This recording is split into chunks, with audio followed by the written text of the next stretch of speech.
Ace, you must be pleased with the 4 quarters that your boys put in today.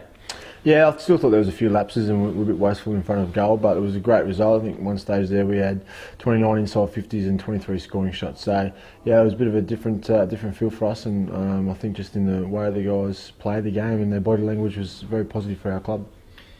You guys had 12 individual goal kickers today. That must be a positive, seeing as Watts, who I thought was probably your most dangerous forward last week, sort of spent a fair bit of time down back.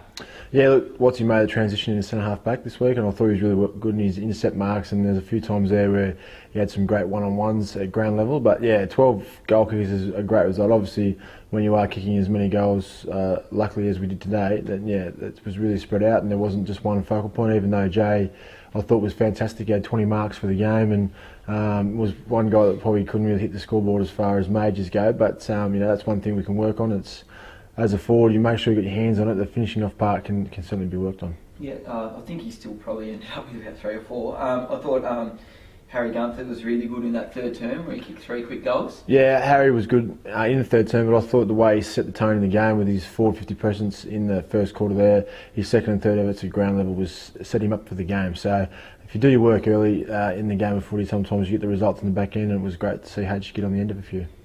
James Webb's another one who sort of seemed to find his way forward after playing a lot of the year sort of across half back and midfield. Yeah, so he's another guy that's sort of had a bit of a role change, and I thought he was exceptional today. He's been really dangerous the last couple of weeks, coming down with some pace, and I thought today he got a bit of reward for effort. Just having a look at the way you guys set up today and some of the rotations, did you use this game as a bit of a chance to explore different avenues and different positions for those guys to see what they could put out? Yeah, I think it was just a case of a lot of guys went through a lot of areas, and looking forward to the next few weeks where those guys will play in those areas and need to learn a bit more about it. So I think it's maybe a setup for moving forward, but it wasn't sort of manufactured by us too much. It was sort of how the game went. The big news story leading into the game was the return of Benny Reynolds. How do you think he performed today, and how do you think he influenced the boys? Yeah, look, I was really impressed with Ben's effort today. There was a couple of times there where he got his hands to it and just that little bit of game touch that he missed. But look, he straightened us up moving forward, and his presence out on the ground was great. And even before the game, just to see the positive vibe in the change rooms, and again, it's just a great thing for our footy club. And he's very well respected and a good player, and we're glad to have him back. So when you say you're glad to have him back, is this not just a once-off? Is he going to be lining up for the rest of the year for you guys? Yeah, look, we'll, unfortunately it's a cliche, but it's just week for week for us at the moment, and making sure Ben's body's right, and as I say, it's just exciting times for us out here.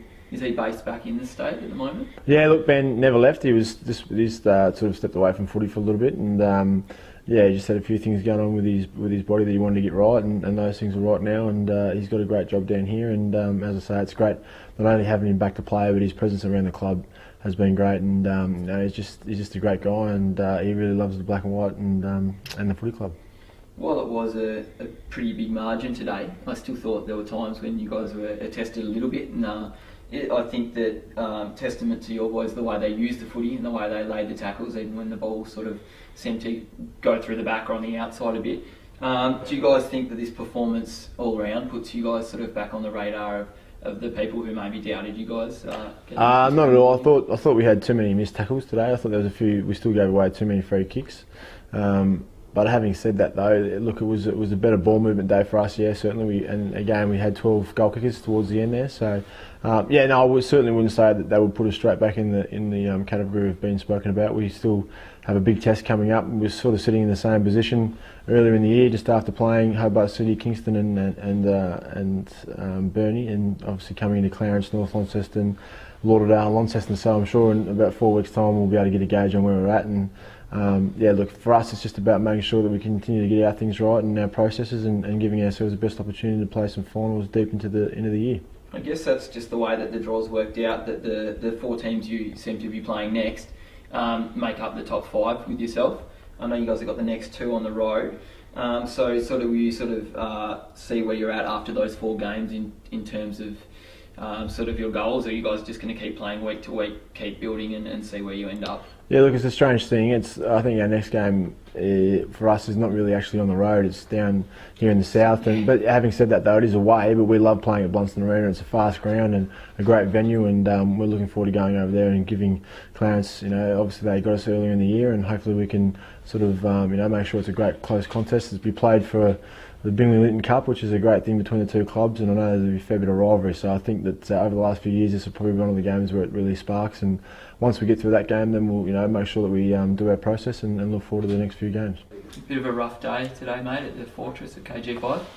Yeah, it's been a difficult ground to, I guess, play at for the footy club over the past 3 years. So yeah, unfortunately, we obviously weren't able to get the game near our terms at all. So yeah, disappointing day. Yeah, might be disappointing result-wise, as Clarence played the 4 tough quarters. But I thought some of your defensive efforts were pretty good, and I thought the young blokes had a real crack today. Yeah. I'm glad that's the case because effort and intensity is something that you can control. But obviously, our skill and application is just not at the standard that's required for the competition at the moment. So it's obviously an area that we're certainly at a development stage with. So we're hoping that it just improves in time. It sort of seems that both yourself and Devonport, the two coastal sides, have got a real sort of youth focus this year, getting those games into those boys. Who are some of the younger players that you thought stood up today for your team? Yeah, look, there's a young guy, Ethan Jackson, played through the wing in the midfield. I thought he actually played a pretty good game. He's in the Mariner system in under 17 at the moment, so he's only 16 years of age and getting a taste of this level a little bit earlier in his prime, but he seems to be finding his feet okay. And then from there, Jamison House as well went through the midfield forward and bobbed up at times and seems to be capable at the level. But obviously there's a few of them that are not quite at that level yet, but it's great that there's some positives there. Yeah, I thought Darcy Brazendale and Bailey Bogue popped up at times as well. Probably haven't got that 4 quarters of consistency in yet, but they seem to be names that are sort of regularly featuring in your best players this year. Yeah, those two boys have been in the program for a couple of years now, so I guess with them it's just maturity, Darcy's 18, Bailey I think's 18 too, so they're both teenagers, and in a couple of years' time they're likely types with regards to their shape and size, so I think they'll develop into some really good footballers in time. I know that you guys have got to be patient, and you're keeping these young guys, you keep getting games into them. Is it hard to keep the morale up with the losses, or are you guys just focusing on the little things that you're ticking off along the way this season and letting the boys know that it is a bit of a work in progress? Oh no, the reality is, in football, it's a massive campaign with regards to training when you start in November and through to the July period now is a really difficult period of the season. So it's really, I guess, it's on our playing group to embrace it and understand, and they'll learn from this about the difficult periods of the season, and when really big teams and I guess the experienced sides really grind away and find a way too with regards to their condition and the way they're playing. So hopefully in this period of where we're at in the season, they just learn from it. So next year when it comes, they understand that you need to be ticking all the boxes along the way with regards to your recovery and your gym sessions and things like that. And I guess that's what development is, and hopefully they just improve. Yeah, just listening to the way you and leaders like Nick McKenna and the Walters boys, maybe Rudy Barrett, speak to the boys, quarter time, 3/4 time, the game result's gone, but there's still this positive message. Do you think that that's helping the boys a lot, and then they'll take that step to take it upon themselves to be those kind of leaders in the coming years? Yeah, Nick and those boys have been terrific. And they understand where we're at as a club at the moment, and they've really bought into it, which is fantastic for our future. There's no doubt they've been really terrific with their positive message and constant, feedback to the boys, and I think it's actually been really, really good for, especially, obviously our captain Nick McKenna and Tyrone Morrison and the Walter boys. They've had to really play a different role this year, and they've been put in obviously a difficult position too with regards to the list and where it's at. So, in previous years they've had guys like Cade Munday and Darren Banham and all these popular figures really do all that load of leadership. So it's been great to see their improvement as people, not only on the field but off the field, and I think that they'll be better off for it. A couple of injury concerns today, mate. Your arm's looking a bit sore there. A little sore. Yeah, we'll get an X-ray tonight and see how it goes. But yeah, I don't think it's too great. So. No worries. Well, all the best, mate, and safe trip home. Yep, thanks. Cheers.